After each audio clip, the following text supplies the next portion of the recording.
Apa arti pertukaran agung? Di kayu salib terjadi pertukaran agung, di mana yang tidak berdosa menjadi berdosa karena kita orang yang berdosa.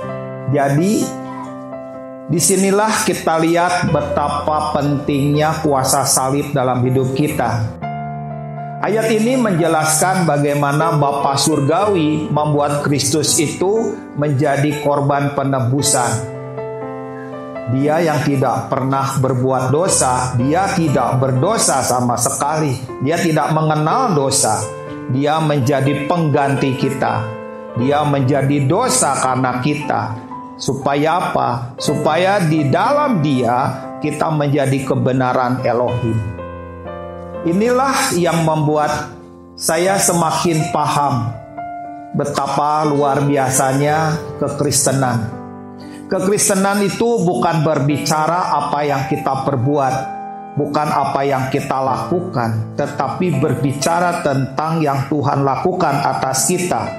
Kekristenan itu bukan apa yang kita bisa tampilkan, karena kekristenan bukan sesuatu perubahan dari luar ke dalam, tetapi perubahan di dalam kita keluar. Itu perbedaan kekristenan dengan yang lain.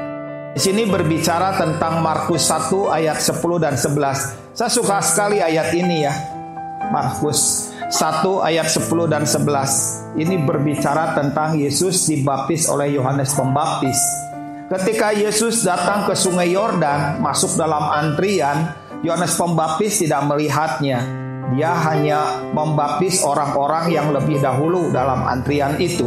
Tetapi ketika dia berhadapan dengan Yesus, Yohanes Pembaptis langsung tahu dengan siapa dia berhadapan. Dan di situ Yohanes Pembaptis bilang, harusnya kamu gak perlu dibaptis. Gak perlu. Untuk apa kamu dibaptis? Tapi Yesus tetap berkata, inilah yang harus kita lakukan untuk menggenapi rencana Tuhan. Dan pada saat itu waktu dia dibaptis, apa yang terjadi? Di sini dituliskan pada saat ia keluar dari air, ia melihat langit terkoyak. Saya suka dengan kalimat ia melihat langit terkoyak. Di sini adalah satu ungkapan emosi yang begitu kuat dari Bapa Surgawi, maka ada perasaan itu yang gak tahan sampai dia harus mengoyak langit dan dia berseru kepada Yesus, inilah anakku yang kukasihi, kepadamulah aku berkenan. Ada satu perasaan yang begitu kuat yang gak bisa ditahan oleh Bapa Surgawi terhadap anaknya. Dan ketika anaknya turun masuk dibenamkan ke Sungai Yordan itu, seluruh tubuhnya terbenam. Pada saat itu dia sedang berkata bahwa anak itu siap naik ke kayu salib sebagai orang berdosa.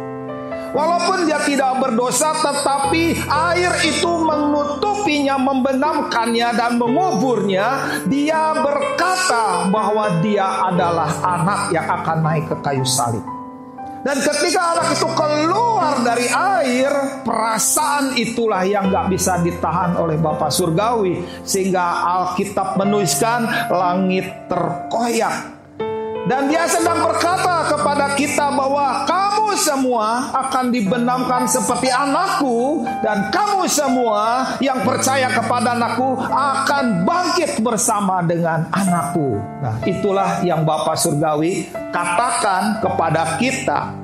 Makanya perasaan ini begitu kuat, gak bisa ditahan. Maka itulah yang ekspresinya langit terkoyak. Begitu luar biasa apa yang Tuhan sudah lakukan untuk kita.